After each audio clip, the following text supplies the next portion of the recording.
Yo, what's up? Welcome back to another episode of The Source. We're having a great month, another great weekend. For the NBA alone, in the month of March, we are now plus 16.8 units. For college basketball, we're up about 9.3 as well. So as a team, we're just crushing March. Even the NHL picks are up. Great month for us, but we're not done yet. In this video, this is going to be a really good game here. We got the Utah Jazz versus the Milwaukee Bucks. Let's go. Welcome to The Source. The Source.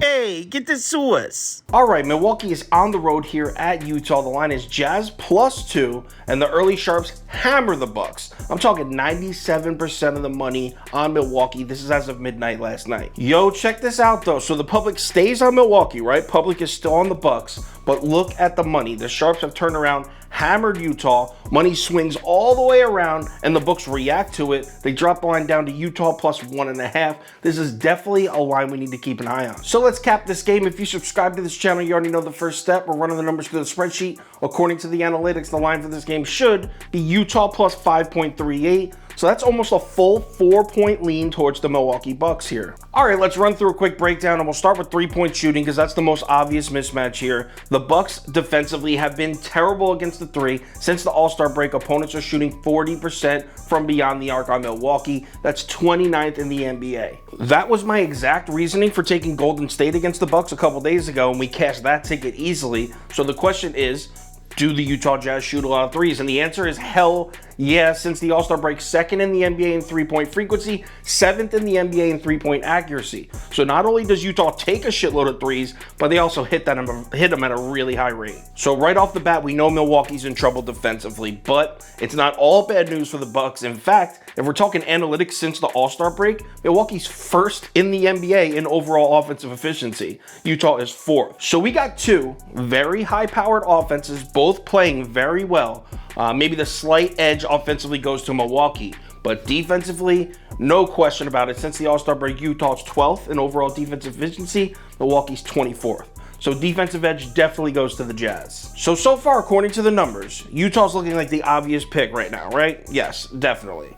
But here's where it gets interesting. Let's talk strength of schedule. Since the All-Star break, and that's the sample size of analytics we're using, since the All-Star break, Milwaukee has the 3rd strongest schedule in the NBA. Bucks have played Phoenix, Miami, Chicago, Golden State, Atlanta. They've played some tough games. Meanwhile, the Utah Jazz, just the 20th strongest schedule since the All-Star break. So if we're comparing these two teams analytically, we have to at least take into consideration the strength of schedule. And that's exactly why our spreadsheet is saying Milwaukee should be favored by 5.5 on the road here, because the spreadsheet I built takes into consideration strength of schedule. So the question is, do we go by the numbers and bet the Utah Jazz? Or do we take the strength of schedule into consideration and toss the numbers out? Now, personally, I'm going by the numbers and betting the Jazz, but hold up.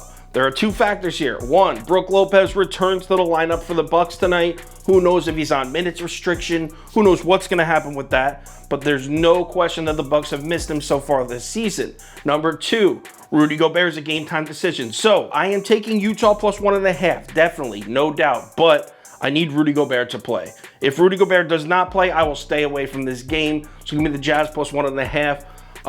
Granted, Rudy Gobert plays. Final ticket posted on KyleKirms.com, 5 o'clock p.m. Eastern time. It'll have my bet of the day, my top 5 bets, parlay of the day, as well as every single bet I'm making in the NBA, as well as all sports, posted right on KyleKirms.com, 5 o'clock p.m. Eastern time. Also, if there's any crazy last-minute changes, injury updates, money shift, line movement, anything like that, I will try my best to keep you posted on Twitter, Instagram story, and Facebook. So make sure you check out one of those 3 platforms before you place your bets. Over 16 units up in the NBA in March alone. We are cruising. We're only halfway done for the month, not even. We're running the number up. Let's have a big Monday. I'll talk to you on Twitter.